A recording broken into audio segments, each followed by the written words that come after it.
I just told Mayor Yemi that I wanted him to remind me not to follow him. I'm somewhat of an expert on mayors, just because I was so frustrated by politicians and mayors, and I got talked into running for mayor of Denver almost just about 20 years ago. And it's remarkable to see what an amazing job John Suthers has done here as mayor, and what a transformation from when I first got elected governor to where we are now.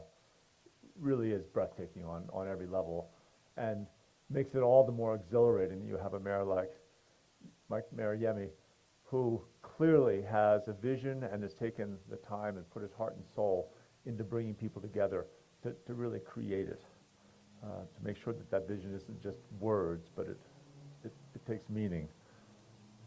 You know, we have come a long way. A lot of you know I used to be in the bar business myself, and I know when Matthew describes running this business, you'd heard how many different bartenders there were. It's a tough job. It's a tough business.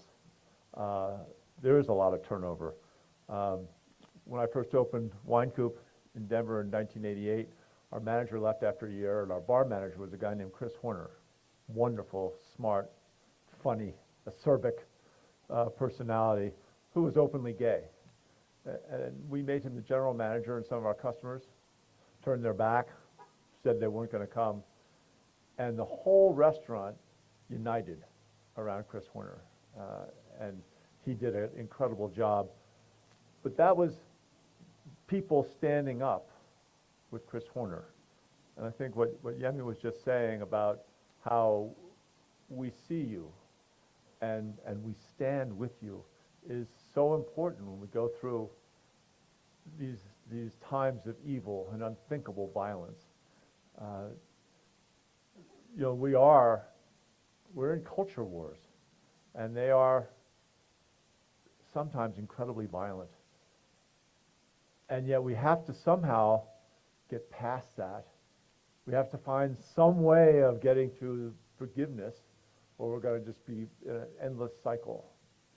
And I guess, you know, one way we do that is to remember Raymond and Derek, and Kelly, and Ashley and Daniel, and make sure that they're not forgotten.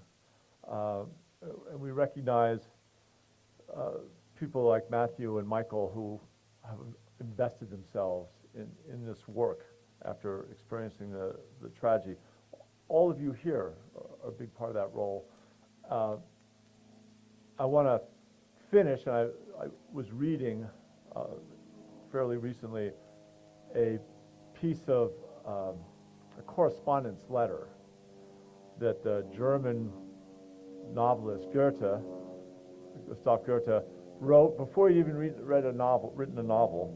He was sending a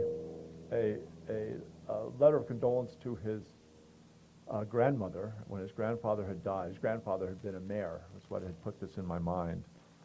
This was in 1771, and this is an optimistic part of, I mean, his grandmother was decimated, just crushed. But he wrote to her that the most sorrowful occurrence can sometimes through the hand of Providence take the most favorable turn for our happiness, that the success of fortune and misfortune in life is as intertwined like sleep and waking, neither without the other and one for the sake of the other, that all happiness in the world is only lent. And it's a little grim, but there is that kernel of optimism that the people we've lost would want us to go out and forgive, and would want us to go out and embrace life and make this world a better place for the folks that come after. And I know that's why all of you are here, and I salute you for that. Now I get to introduce the district attorney. You can't have great mayors without district attorneys. It's a team sport. So I introduce Michael Allen.